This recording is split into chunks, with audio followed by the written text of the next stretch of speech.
कहना है कि इनके एहलकार पानी की निकासी में लगे हुए हैं।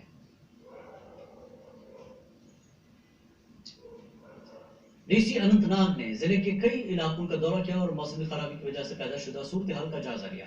इन्होंने डिजास्टर मैनेजमेंट की एक मीटिंग की भी सदारत की।